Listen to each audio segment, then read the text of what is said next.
और सांसद डॉक्टर सुधांशु त्रिवेदी जी आपको संबोधित करेंगे। मेरा विनम्र निवेदन आदरणीय सुधांशु जी से है, आपको संबोधित करें।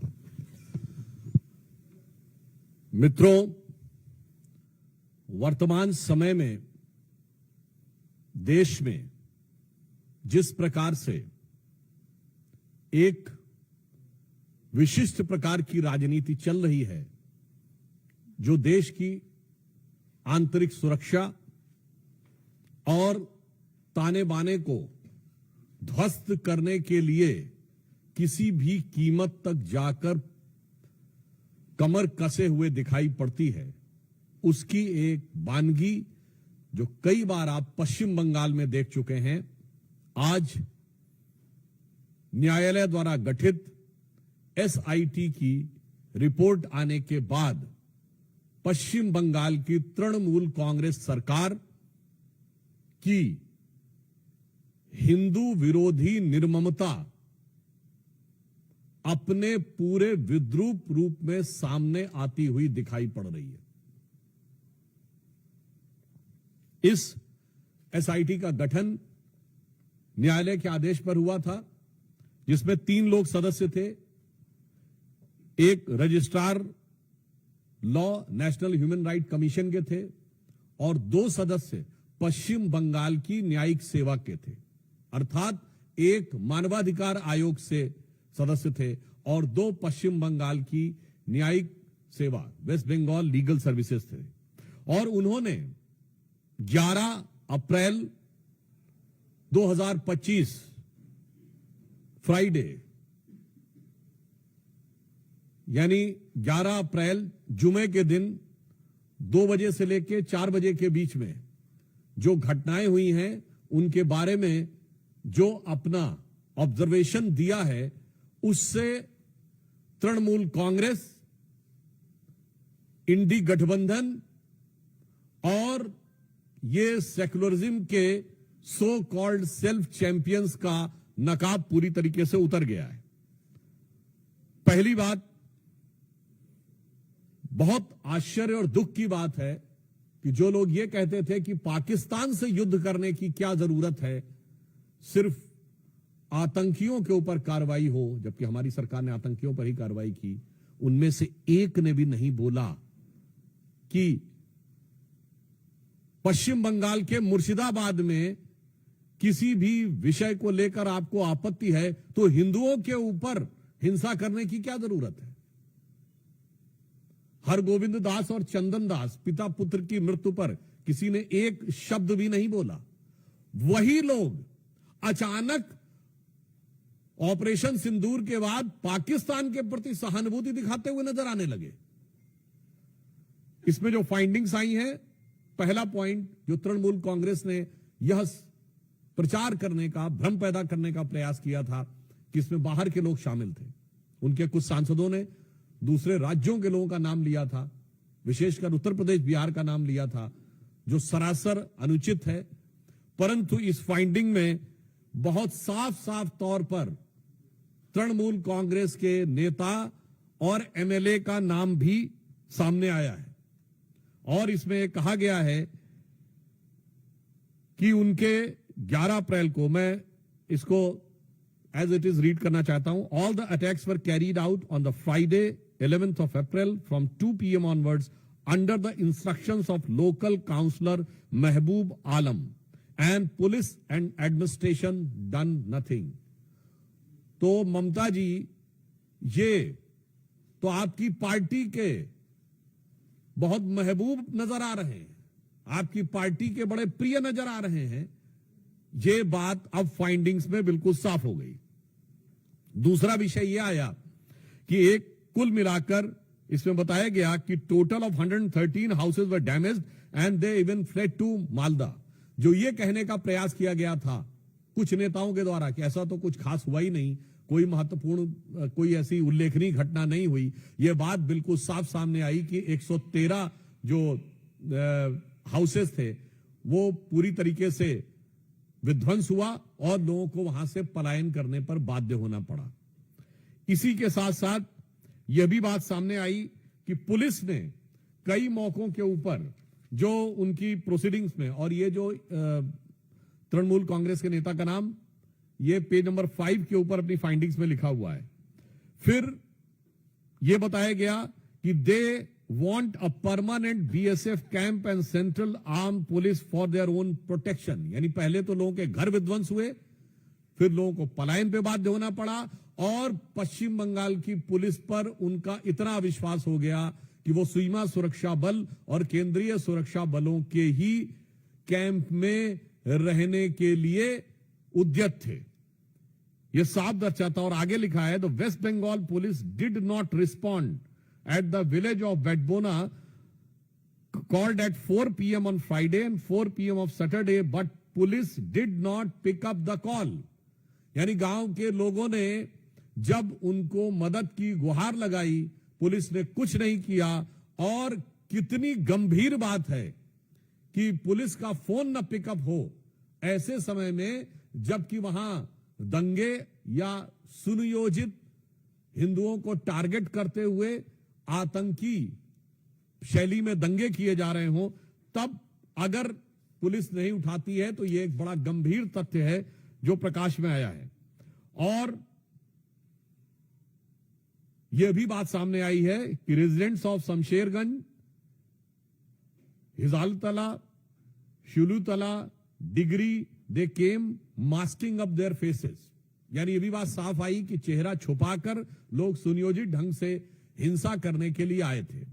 एक बात बहुत स्पष्ट हो गई है कि हिंसा का प्रकार चाहे कोई भी हो, राजनीति का प्रकार चाहे कोई भी हो, वार सिर्फ और सिर्फ हिंदू समुदाय के ऊपर है। अगर पहलगांव में चुन चुन कर हिंदुओं को मारा गया, तो मुर्शिदाबाद में चुन चुन कर हिंदुओं के घर, मकान और लोगों को मारने का प्रयास किया गया। मुझे लगता है कि अब इसके बाद पश्चिम बंगाल सरकार के पास किसी प्रकार का मुंह नहीं रह गया है यह कहने का कि वहां पर हिंसा नहीं हुई थी। नंबर 2, अब बिल्कुल साफ है कि वहां हिंसा हुई, सुनियोजित हिंसा हुई, तृणमूल कांग्रेस के नेताओं के इशारे पर हिंसा हुई, और बाकायदा धर्म और समुदाय देखकर हिंसा की गई। तो अब मैं पश्चिम बंगाल की मुख्यमंत्री ममता बनर्जी जी से पूछना चाहता हूं कि उनके ममतामयी हृदय में कब वह करुणा जागेगी कि वो अपने नेताओं पर कार्रवाई करेंगे। हम भारतीय जनता पार्टी की तरफ से स्पष्ट रूप से पूछना चाहते हैं कि न्यायालय के द्वारा गठित एसआईटी में यह तथ्य आने के बाद तृणमूल कांग्रेस के नेताओं पर ममता बनर्जी जी कब कार्रवाई करेंगी, और अपने नेताओं के अपमानजनक और मारे गए लोगों का उपहास उड़ाने वाले बयानों के लिए कब माफी मांगेंगी। धन्यवाद। मित्रों, प्रश्न सादर आमंत्रित है। सबसे पहले प्रज्ञा।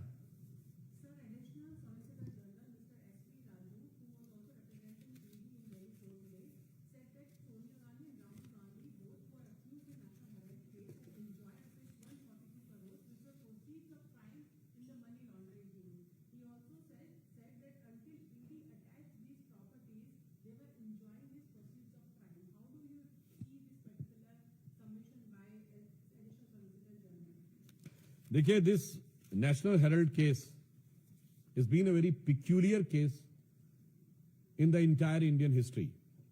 Number one, it started in October 2013 by a PIL filed in Delhi High Court, much before Modi government came into power. Second, this is the only case in which Sri Rahul Gandhi ji and Srimati Sonia Gandhi ji has to take the bail. In the recent findings of ED, they have mentioned there is around 142 crore rupees related to proceeds of crime. अब proceed of crime से अगर पैसा आया है तो use किसने किया है, तो इसके बारे में जो इंडिकेशन दिया गया है कि यह सिर्फ प्रॉपर्टी ऑब्टेन करने के लिए नहीं बल्कि अदर रिलेटेड चीजों के लिए भी प्रयोग किया गया है। अदर रिलेटेड चीजें क्या हैं, यह अपने आप में बहुत गंभीर विषय है। नेशनल हेराल्ड का केस एक और दृष्टि से भारत के इतिहास का बहुत विचित्र केस है कि एक कंपनी जिसके पास हजारों करोड़ की प्रॉपर्टी है वो 90 करोड़ के कर्जे में बिक जाती है। चौथी दृष्टि से एक और यूनिक केस है कि ये बिकती क्या है कि खरीदने वाला और बेचने वाला दोनों एक ही होते हैं। ऐसा क्रय विक्रय आपको भारत के इतिहास में कभी देखने को नहीं मिलेगा। सामान्यतः भ्रष्टाचार में देने वाला कोई और होता, लेने वाला कोई और होता है। यहां पर देने और लेने वाले दोनों एक ही हैं। इसलिए जो ईडी ने फाइंडिंग की है, इसमें एक और बिंदु समझिए। कांग्रेस पार्टी ये कहती है नेशनल हेराल्ड बंद हो गया। 67 साल के शासनकाल में, जो हमारी सरकार आने से पहले था, 60 साल कांग्रेस या उसकी समर्थक सरकारों का शासन रहा। 55-56 साल सीधे कांग्रेस का शासन रहा। अगर उसमें कांग्रेस के अनुसार जो क्लेम है कि स्वतंत्रता संग्राम सेनानियों का यह अखबार जो पंडित जवाहरलाल नेहरू जी के द्वारा चलाया गया था, स्थापित किया गया था, और जो 3 भाषाओं में निकलता था, नेशनल हेराल्ड इंग्लिश में, नवजीवन हिंदी में और कौमी आवाज उर्दू में, इसका मतलब उसका कोई खरीदारी नहीं था। यानी कांग्रेस के कार्यकर्ता भी उसे खरीदने को तैयार नहीं थे। कांग्रेस ने अपने कार्यकर्ताओं की जितनी संख्या बताई है, उतने भी लोग अगर खरीदते तो ये तीनों बिकने के कगार पे नहीं आते। तो नेशनल हेराल्ड और नवजीवन तो छोड़िए, जो नवजीवन नहीं दे पाए, कौम ने भी कौमी आवाज नहीं सुनी। अगला पॉइंट इसमें और भी महत्वपूर्ण यह हो जाता है कि भारत के इतिहास का इकलौता मौका है जब सरकारी संपत्तियों पे, पब्लिक संपत्ति पे भ्रष्टाचार होता था। यहां किसी पार्टी ने अपनी ही संपत्ति के ऊपर डाका डाल दिया। मतलब एक कहावत होती है कि अपने घर में कोई चोरी नहीं करता, अपने घर में कोई डाका नहीं डालता। यह आपने सिर्फ कॉमेडी फिल्मों में देखा होगा, मगर यह ट्रेजेडी देखिए कि नेशनल हेराल्ड केस इस मामले में एक विचित्र केस है। और यह भी दर्शाता है, the ED today has mention about 142 crore rupees of proceed. तो मैं कहना चाहूंगा, एक वो कांग्रेस थी जो महात्मा गांधी की कांग्रेस थी, जिसका सदस्यता शुल्क कितना था, 4 आने। कांग्रेस में नारा होता था, 1 चवन्नी चांदी की, जय बोलो महात्मा गांधी की। और आज कांग्रेस वहां पर पहुंच गई आधुनिक गांधियों के नेतृत्व में कि देश तो छोड़ो, पार्टी की संपत्ति भी आज के गांधी की। तो अगर 142 करोड़ का विषय आया है, यह बहुत गंभीर बात है। यह कांग्रेस पे सिर्फ कानूनी नहीं, यह कांग्रेस पे सिर्फ राजनीतिक नहीं, बल्कि गंभीर नैतिक सवाल पैदा करता है कि जो लोग अपने को स्वतंत्रता संग्राम सेनानियों की विरासत के एकमेव उत्तराधिकारी घोषित होने का दावा करते थे, उन्होंने ही बकौल खुद स्वतंत्रता संग्राम सेनानियों की संपत्ति पर डाका डाला। रविकांत,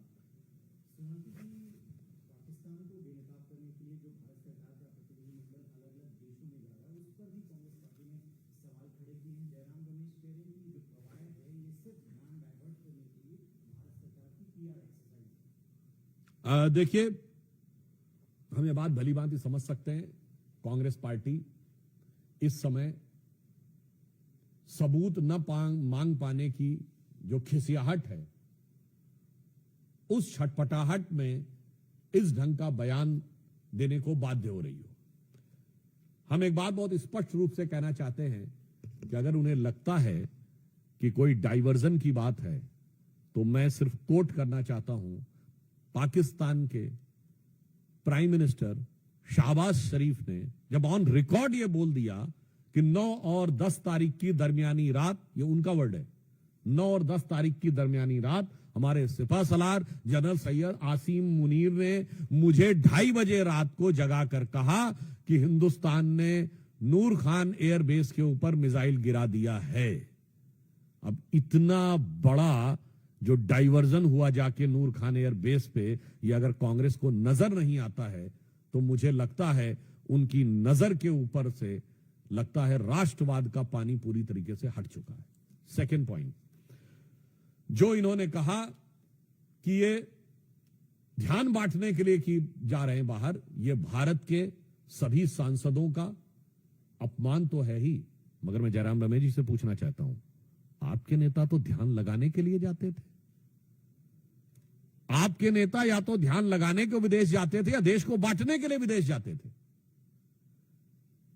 आपके नेता ने जितनी बार विदेश गए हैं, देश को बांटने वाली कोई ना कोई बात कह के आए हैं। पहली बार सभी दलों के लोग एक साथ मिलकर भारत की एकजुटता का प्रदर्शन कर रहे हैं। और जहां तक हमारी नीति है, हमारी नीति भारतीय जनता पार्टी की बहुत स्पष्ट है कि इस ढंग के मौकों के ऊपर दलगत भावना से ऊपर उठकर अंतरराष्ट्रीय मंच पर भारत की एकजुटता दिखानी है, चाहे हम विपक्ष में हो या सत्ता पक्ष में। जब हम विपक्ष में थे तो 1995 में जिनेवा में पाकिस्तान कश्मीर को लेकर प्रस्ताव ला रहा था, तब हमारे तत्कालीन नेता प्रतिपक्ष अटल बिहारी वाजपेयी जी ने नरसिम्हा राव का समर्थन जिनेवा में जाके किया था और नरसिम्हा राव को क्रेडिट भी दिया था उस सरकार को, और घर में आकर जो बात कहनी थी कही थी। और ये बात मैं इसलिए भी कह रहा हूं, आप में से कोई भी जाके चेक कर ले ऑन रिकॉर्ड, उस समय पाकिस्तान की प्रधानमंत्री बेनजीर भुट्टो का पाकिस्तान की नेशनल असेंबली में दिया गया बयान है कि देखो भारत में प्रतिपक्ष कैसा है जो सरकार का समर्थन कर रहा है आकर, और हमारा पोजीशन यानी पाकिस्तान का पोजीशन कैसा है जो विरोध कर रहा है, आज वैसा पोजीशन हमारे यहां हो गया है। इसलिए यह बात जो कहने का प्रयास कर रहे हैं, वैसे ऑन द लाइटर नोट मैं एक और बात कहूं, लगातार आप देख ही रहे हैं कि कांग्रेस पार्टी के नेता एक के बाद एक ऐसा बयान देते हैं जो पाकिस्तान की मीडिया की सुर्खियां बटोरे। अब जयराम रमेश जी का यह बयान भी यूज किया जाएगा, तो ये पाकिस्तान की पीआर एक्सरसाइज में जो लगे हुए हैं और भारत के इस गंभीर प्रयास को जो पीआर कह के डाइल्यूट करने का प्रयास कर रहे हैं, मैं एक बात कहूंगा कि कुछ मामलों में उनकी मानसिकता और पाकिस्तान की मानसिकता में एक और मेल है। अभी आपने देखा कि ऑपरेशन सिंदूर में जिस अप्रतिम शौर्य का परिचय भारत की सेना ने दिया और जो गंभीर क्षति पहुंचाई, जिसका मैंने अभी आपको बता भी दिया कि पाकिस्तान के प्राइम मिनिस्टर का पाकिस्तान के आर्मी चीफ को कोट करते हुए बयान है, इसके बावजूद वहां के आर्मी चीफ का प्रमोशन हो गया, क्या बन गया, फील्ड मार्शल। ठीक, हमारे यहां भी उसी जहनियत से पैबस्त हैं, वो जंग हार कर फील्ड मार्शल बनते हैं और कांग्रेस में चुनाव हार कर फील्ड मार्शल बनते हैं। वहां भी प्रमोशन होता है, यहां भी प्रमोशन होता है। तो इसे मैं कहना चाहूंगा, तो इसलिए दोनों तरफ बैठकर एक ही विचार, एक ही भाव, तो मिले सुर मेरा तुम्हारा करते हुए भारत के प्रयासों को इस प्रकार से अवांछित रूप से छोटा साबित करने का प्रयास बचना चाहिए कांग्रेस पार्टी को। और मैं कांग्रेस पार्टी और इंडी गठबंधन से, जो मैंने अभी मॉर्निंग में कहा उसे रिपीट कर देना चाहता हूं, इंडिया अलायंस नाम रख लेने से दिल से भारतीय नहीं हो जाता। आज इंडिया अलायंस के तमाम नेताओं के बयान पाकिस्तान की मीडिया में, पाकिस्तान की संसद में, पाकिस्तान की सेनाओं की ब्रीफिंग में, पाकिस्तान द्वारा भारत के विरुद्ध दिए जा रहे डोजियर्स में कोट किए जा रहे हैं। तो ऐसा प्रतीत होता है कि ये पॉपुलर फ्रंट ऑफ पाकिस्तान की तरह इंडिया अलायंस बिहेव करने लगा है। और खड़गे जी का बयान हो या राहुल जी का बयान हो या जयराम रमेश जी का बयान हो, ऐसा प्रतीत होता है कि पाकिस्तान में पॉपुलरिटी की प्रतिस्पर्धा में ये एक दूसरे से आगे निकलने में लगे हुए हैं। पर मैं फिर कांग्रेस पार्टी से यह अनुरोध करना चाहूंगा कि इस मौके पर जब भारत के सर्वदलीय प्रतिनिधिमंडल विदेश में जा रहे हैं, तो इस प्रकार की बात करने से बाज आना चाहिए, भारत की एकजुटता का प्रदर्शन करना चाहिए, कम से कम कुछ समय के लिए अपनी भावनाओं पर नियंत्रण रखना चाहिए, वोट बैंक की राजनीति को राष्ट्रीय हित से अलग रखना चाहिए। गौरव, न्यूज 24। सर छत्तीसगढ़ में नक्सलियों के खिलाफ जो ऑपरेशन चल रहा है सुरक्षा बलों को सफलता मिली है। 30 के आसपास नक्सली मरे हैं और कई बड़े नाम है उसमें, उस पर क्या? देखिए, छत्तीसगढ़ में अभी जो सूचनाएं आ रही हैं और जो प्राइमा फेसिया इंफॉर्मेशन मिली है, प्रथम दृष्टया सूचना उनके अनुसार एक बहुत बड़ी सफलता छत्तीसगढ़ में नक्सलियों के विरुद्ध प्राप्त हुई है, जिसमें संभवतः प्राप्त जानकारी के अनुसार 25-30 से अधिक नक्सली मारे गए हैं। गृह मंत्री आदरणीय अमित शाह जी ने स्पष्ट 2026 तक, मार्च तक नक्सलों के खात्मे की बात कही है, तो निश्चित रूप से प्रधानमंत्री श्री नरेंद्र मोदी जी की सरकार की यह प्रतिबद्धता इस ऑपरेशन में स्पष्ट दिखाई पड़ रही। और यह प्रतिबद्धता एक और मामले में भी है, जिसे आप एक शब्द संस्कृत में सुनते होंगे ना, वाय आभ्यंतरम शुचि, यानी बाहर से भी सफाई करनी है और अंदर से भी सफाई करनी है। तो बाहर की सफाई आप ऑपरेशन सिंदूर में देख चुके हैं, और अंदर की सफाई आज जो नक्सली ऑपरेशन हुआ है उसमें देख रहे हैं। यानी बहावलपुर से लेकर और बस्तर तक राष्ट्र विरोधी जो शक्तियां हैं उनके ऊपर निर्णायक प्रहार हमारी केंद्र की सरकार और छत्तीसगढ़ के राज्य की सरकार ने किया है। इसके लिए निश्चित रूप से प्रधानमंत्री श्री नरेंद्र मोदी जी के नेतृत्व में गृह मंत्री अमित शाह जी और हमारे छत्तीसगढ़ के मुख्यमंत्री जी और छत्तीसगढ़ के गृह मंत्री जी बधाई के पात्र हैं। अरुण भोक्ता।